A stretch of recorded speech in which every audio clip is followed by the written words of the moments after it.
আমরা সবাই কিন্তু জানি অথবা শুনেছি যে আমাদের দেশটা নিয়ে খুব একটা ইঞ্জিনিয়ার করা হয়েছে যে আমাদের দেশ এবং দেশের ভবিষ্যৎ পরিকল্পনা কোন দিকে যাচ্ছে একবার একটু শুনুন কথাগুলো। রহমানের দেশে ফেরা এবং প্রধানমন্ত্রী হওয়ার নেপথ্যে ভারতের একটি বড় পরিকল্পনা ছিল, আগেই বলেছি।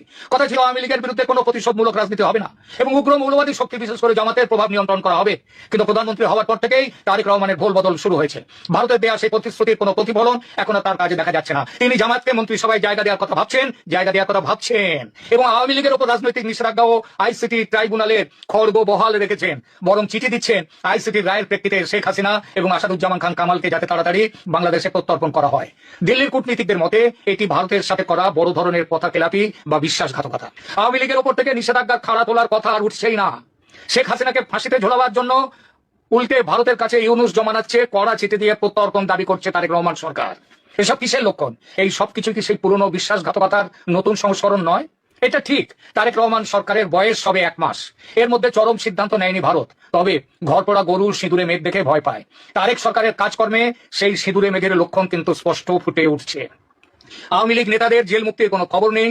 যারা মুক্ত হচ্ছেন বিচার বিভাগের নির্দেশে নতুন মামলা দিয়ে তাদের আবার ঢুকিয়ে দেওয়া হচ্ছে জেলে। এই যদি বিএনপির গণতন্ত্র রক্ষার আসল ছবি হয় তাহলে সন্দেহ জাগেই। আর ঠিক এই কারণেই হয়তো এবার ভারত আর কোনো বিশেষ দূতের অপেক্ষা না করে অজিত দোভালের মাধ্যমে সরাসরি 1 মাসের ডেডলাইন দিয়ে দিয়েছে।